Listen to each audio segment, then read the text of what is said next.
महाराज उग्रसेन के भाई हैं देवक, जिनकी बेटी का नाम है देवकी।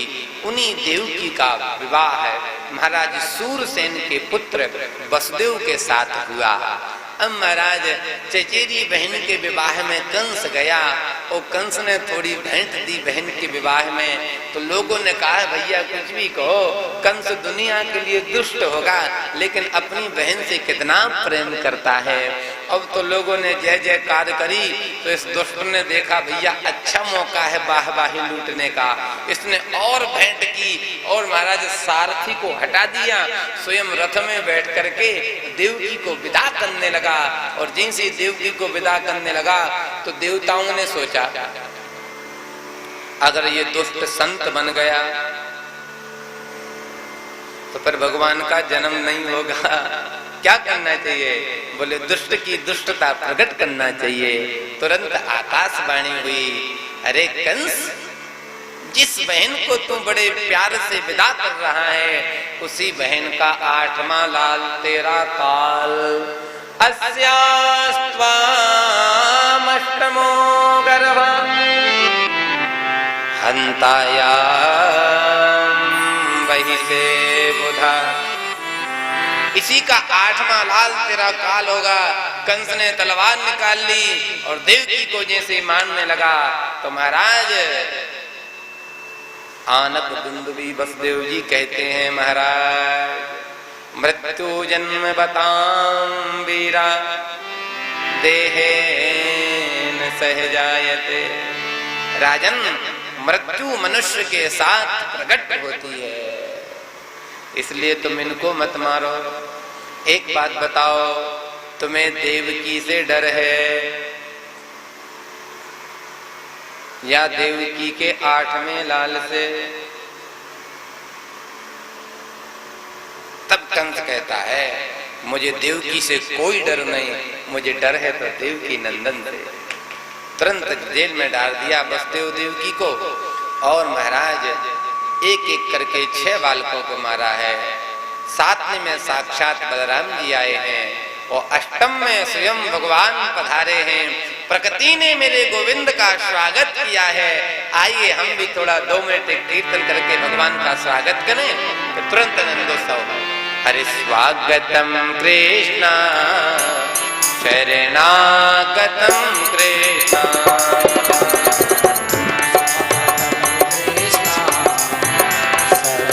शरणागतम कृष्णा स्वागतम कृष्णा शरणागतम कृष्णा स्वागतम कृष्णा शरणागतम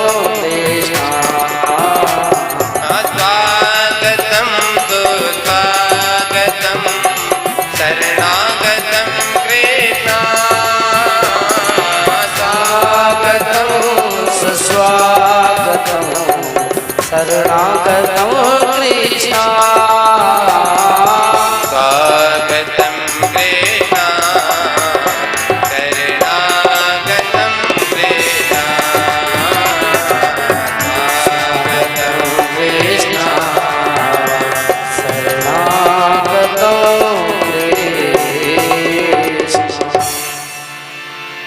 बोलो भक्तवत्सल भगवान की। प्रकृति ने भगवान का सुंदर स्वागत किया है। इसके बाद आज भाद्रपद का महीना, कृष्ण पक्ष, अष्टमी तिथि, बुधवार का दिन, रोहिणी नक्षत्र में भगवान रात्रि के 12 बजे देवकी मैया के सामने प्रकट हो गए। कैसे प्रकट हुए? बोले तमद्भुतम बालकम श्रीवत्सलक्ष्मं गलशोभकौस्तुम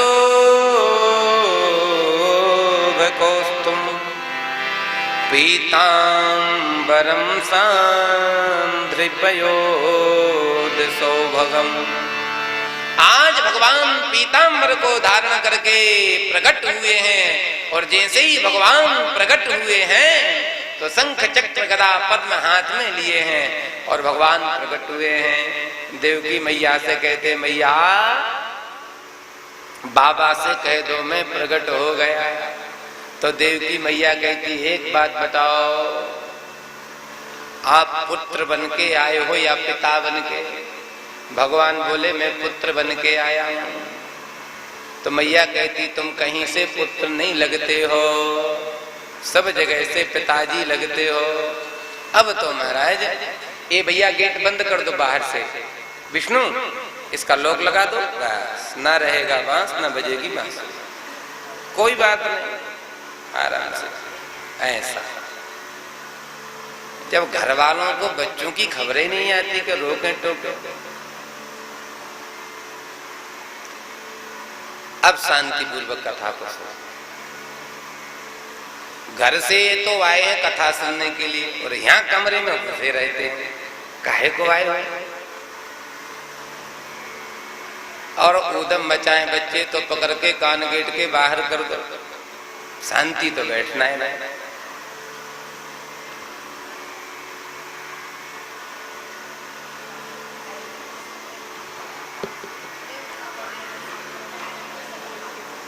ए भैया ये विचित्र ही भगवान।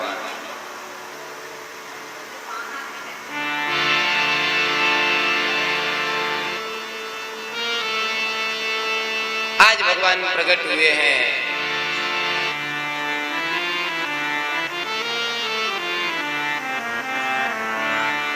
और भगवान कहते माँ बाबा से कह दो मैं प्रकट हो गया।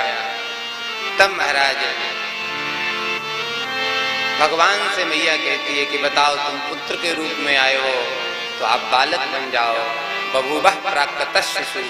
तब भगवान छोटे से बालक बन गए और जैसे बालक बने हैं तो भगवान रोने लगे और जैसे भगवान रोए हैं तो मैया रोने लगी और जब मैया रोई है तो बाबा रोने लगे और जब मैया बाबा दोनों रोने लगे हैं तब भगवान चुप हो गए। वो कहते माँ मैं तुमको रुलाने के लिए नहीं हंसाने के लिए आया हूँ। एक काम करो मुझे टोकरी में बिठाओ, गोकुल छोड़े आओ, वहां से कन्या ले आओ। वसुदेव जी गए हैं वहां से कन्या लेकर के आए हैं। कंस को पता चला है, कन्या को कंस जैसे ही मारने लगा कन्या ने एक छाती में लात मारी है और कहा मूर्ख तू मुझे क्या मारेगा, तुझे मारने वाला गोब्रज में पैदा हो गया। अब तो कंस की धड़कन तेज हो गई, रात को नींद नहीं आती है, करवट बदलते बदलते निकल गई। यहाँ महाराज बाबा है गए 80 साल के बूढ़े डोकरा, अब तक छोरा भयो न है और आगे कछु पतो न है। एक दिन की बात, बाबा गए जमुना स्नान करवे के ताई, रास्ते में मिल गए ब्राह्मण। बाबा ने कियो प्रणाम, ब्राह्मण देवता सबन को प्रणाम। ब्राह्मण बोले बाबा पुत्रवान भव।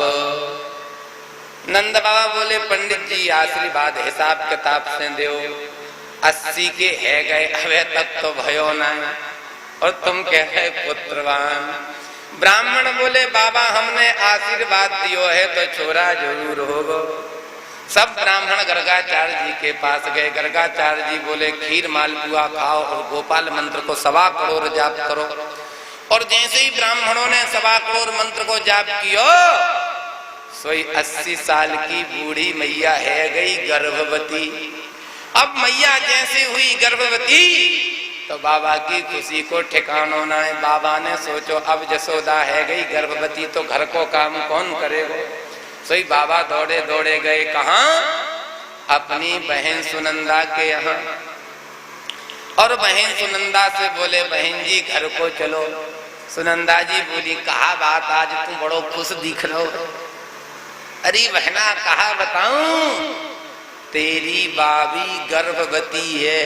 अब तो सुनंदा की खुशी को ठिकाना ना है। भैया भैया सुन सुन सुन सुन सुन, जे मौको बहुत दिन से तलाश रही थी, कबू हमारे भैया के यहाँ कछु होगो। सुन भैया, अगर नारायण की कृपा से भाभी गर्भवती भैया तो हमें लगे भाभी के यहाँ जरूर छोरा होगो।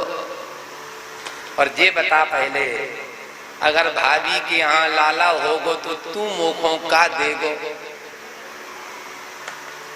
बहनों को लगता है मुझे क्या दोगे? बाबा बोले बहन पहले होने तो दे। अरे नाय नाय नाय पहले बता तू का देगो। बाबा बोले बहन मांग लेना। नाय नाय बाबा तू बता कहा देगो। सो बाबा ने तिजोरी की चाबी हाथ पर रख दी। ले बहन तो जो मन करे सो निकाल लेना। सुनंदा बोली नाय नाय मैं तो भाभी का 9 लखा हार लूंगी। और आज महाराज इस डिमांड पे सुनंदा बुआ आई हैं। और आज बुधवार का दिन रोहिणी नक्षत्र दिन के रात्रि के बज गए 11। सारी गोपियां इकट्ठी हो गई। क्यों? नदरानी यशोदा बूढ़ी है और बूढ़ी मैया के यहाँ बालक होगो तो मैया को बहुत पीड़ा होगी। तो या के ताई सबरी गोपियां इकट्ठी है गई। मजे की बात जब किसी मैया के यहाँ बालक हो तो है तो भाई थोड़ी पीड़ा हो गए। 11:30 बज गए। गर्गाचार्य जी ने बताया था कि 12 बजे होगा। सांडिल्य जी ने बताया था 12 बजे छोरा होगा। 11:30 बज गए, 11:45 बज गए। 100 साल की बूढ़ी मैया ने पूछा यशोदा हाँ मैया कछु पेट में दर्द है रा? बोले कछु ना।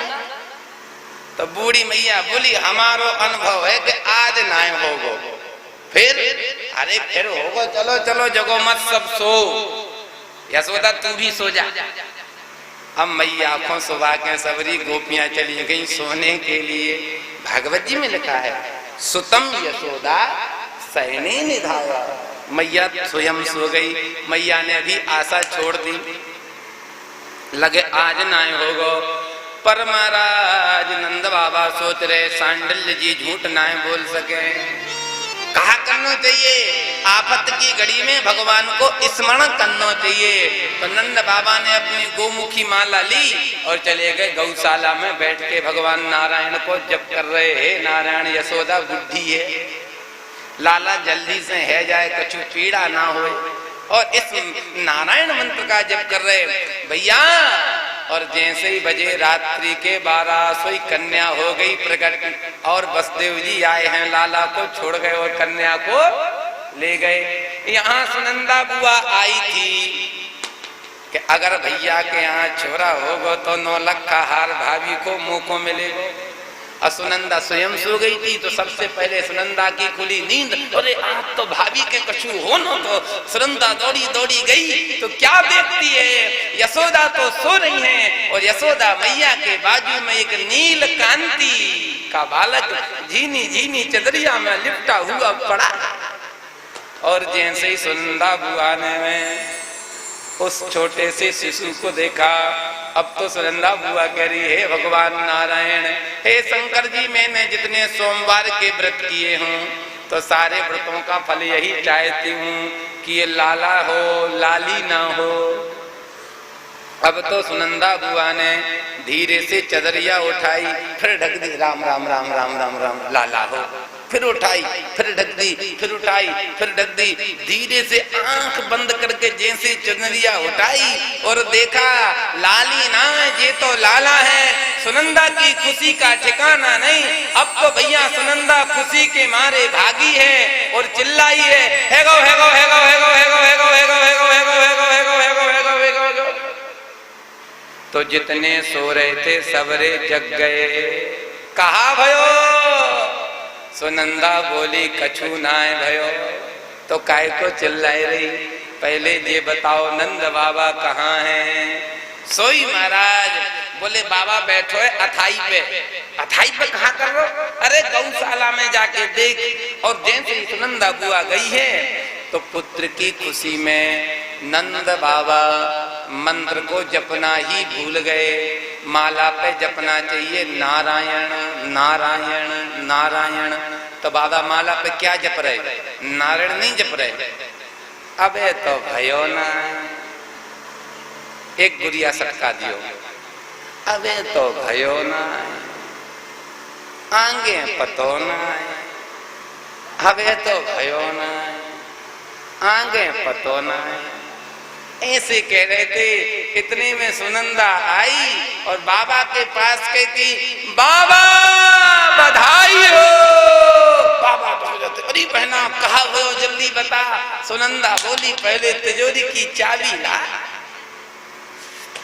बाबा की धड़कन तेज होगी, बहना जल्दी बताए ले कहा भयो। तो सुनंदा बुआ कहती बाबा लाला भयो है। फिर तो क्या था महाराज,